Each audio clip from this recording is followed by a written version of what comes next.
Pada zaman dahulu ada seorang penyair hebat yang sangat terkenal, yaitu Syekh Farasdak. Ia selalu asyik memuji Rasulullah dengan syair-syairnya dan mempunyai kebiasaan melaksanakan ibadah haji setiap tahunnya. Suatu ketika ia sedang melaksanakan ibadah haji, kemudian berziarah ke makam Rasulullah dan membaca kasidah, syair pujian kepada Nabi. Ketika itu ada yang mendengar Syekh Farasdak melantunkan kasidah yang memuji Rasulullah. Setelah selesai membaca kasidah, orang itu menemui Syekh Farasdak dan mengajaknya untuk makan siang di rumahnya.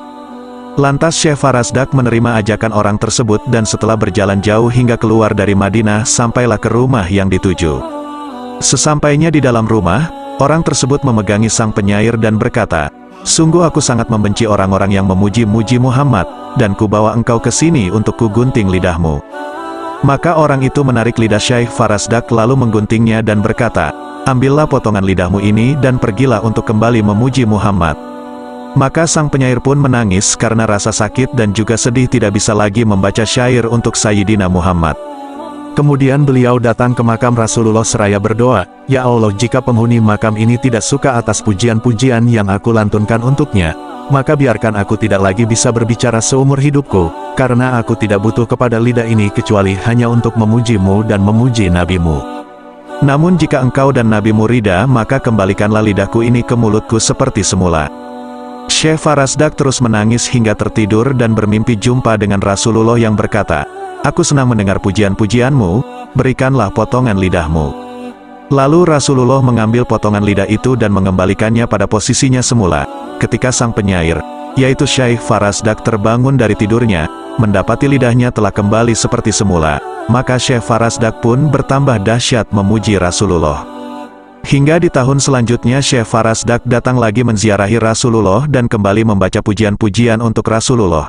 Dan di saat itu datanglah seorang pemuda nan gagah serta berwajah cerah menemuinya dan mengajaknya untuk makan siang di rumahnya. Syekh Farasdak teringat kejadian tahun yang lalu, namun ia tetap menerima ajakan tersebut, sehingga ia dibawa ke rumah anak muda itu. Sesampainya di rumah anak muda itu, Syekh Farasdak dapati rumah itu adalah rumah yang dulu pernah didatangi lalu lidahnya dipotong. Anak muda itu pun meminta Syekh Farasdak untuk masuk yang akhirnya ia pun masuk ke dalam rumah itu hingga mendapati sebuah kurungan besar terbuat dari besi dan di dalamnya ada kera yang sangat besar dan terlihat sangat beringas.